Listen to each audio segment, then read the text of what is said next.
ভাই আমরা তো মুক্তিযুদ্ধকে দেশ স্বাধীন করেছি, তোমরা কি স্বাধীন করেছো?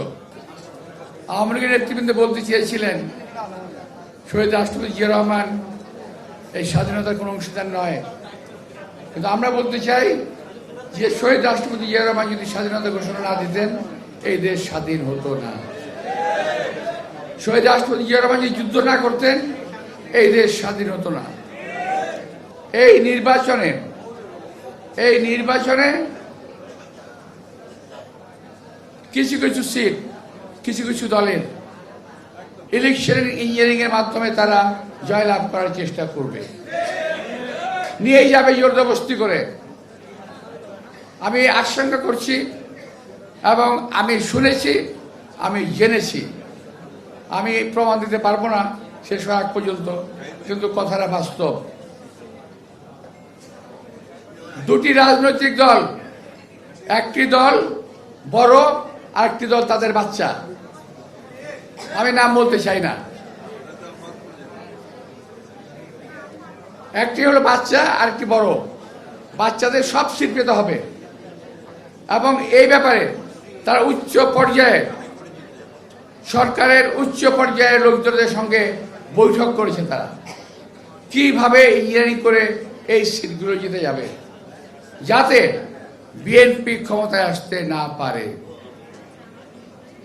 এবং যাতে এই ধরনের লোকগুলো সেই মূল এবং তার বাচ্চা তারা যেন ক্ষমতায় আসতে পারে এই প্রক্রিয়া তারা চালিয়ে যাচ্ছে। চাঁদাবাজি করতেছে, নিজেরা চাপিয়ে দিচ্ছে বিএনপির উপরে। কি দুর্ভাগ্য আমাদের, ওদের সরকার ক্ষমতায় আর আপনারা বলেন যে বিএনপি চাঁদাবাজি করে। সরকার কি করে? বিএনপির হাতে যে ক্ষমতা ছিল সেই ক্ষমতা দিয়ে এ পর্যন্ত প্রায় ৬,০০০ কর্মীকে বহিষ্কার করা হয়েছে। ঢালাইয়ের সেরা প্রিমিয়ার সিমেন্ট। কজন চাঁদাবাজকে এই সরকার গ্রেফতার করেছে? একজন চাঁদাবাজ গ্রেফতার করে নাই, কারণ তাদের সকলের চাঁদার মাপ পরিমাপ অনেক বেশি। আমি বাই নেম বলতে পারি কিন্তু বলবো না, ইলেকশন আগে তো বলবো না কে করে, কার কাছ থেকে করে, সব জানি এগুলো আমরা। কিন্তু চাপিয়ে দিচ্ছেন বিএনপির উপরে, বিএনপি নেতৃবৃন্দের উপরে। ইলেকশনে আপনাদের বলার কিছু নাই। দেশের জন্য কি করেছেন বলতে পারবেন? যারা কথা বলেন, অনেকে বলে যে আমরা দুইবার কি বলে আওয়ামী লীগকে ভোট দিলেন, বিএনপিকে ভোট দিলেন, এবার আমাদেরকে দেন, আমাদের একবার দেখেন। কেন ভাই, ৭১ আপনাদের আমরা দেখি নাই? কিভাবে মানুষকে কচুকারা করেছেন, কিভাবে দালালি করেছেন, কিভাবে আমার মা বোনদের ইজ্জতে হানি করেছেন, এটা কি আমরা ৭১ দেখি নাই? আবার আরেকজন বলে কি জানেন, ওদের বলার কিছু নাই, বলে আমরা কি একটা যোদ্ধা, বলে ওরা যোদ্ধা, একটা যোদ্ধা ওরা, আমরা মুক্তিযোদ্ধা, ওরা আর একটা যোদ্ধা। ভাই আমরা তো মুক্তিযুদ্ধকে দেশ স্বাধীন করেছি, তোমরা কি স্বাধীন করেছো? তোমরা একটা অপশক্তিকে দেশ থেকে বিতাড়িত করেছো, ঠিক আছে, একটি করি, আমি স্বীকার করি। কিন্তু আমরাও আমাদের বয়সে এক সময় এরশাদের মতো, হাসিনার মতো স্বৈরাচারের পতন কিন্তু আমরা ঘটিয়েছি।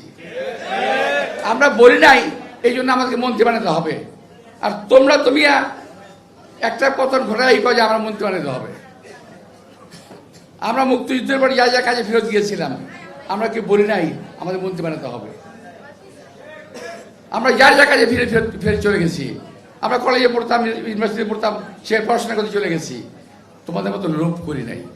তোমরা আজকে যে লোভ করতেছো, এই লোভটা আমরা করি নাই। বয়স কম, রাজনীতি শিখো, দেশের রাজনীতি করো, দেশের উন্নতি করো, আমরা কামনা করি। আমরা তোমাদের রাস্তায় ফুল ছিটিয়ে দেব রাজনীতি করার জন্য, কিন্তু অপকর্ম করার জন্য কোনো কাজ যদি করো তার জবাব আমরা দিতে পারি ইনশাআল্লাহ। এই দেশকে কোনো প্রতারকদের হাতে, কোনো ধান্দাবাজের হাতে, কোনো কসাইদের হাতে এই দলটাকে আমরা পড়তে দেব, এই দেশটাকে পড়তে আমরা দেব না।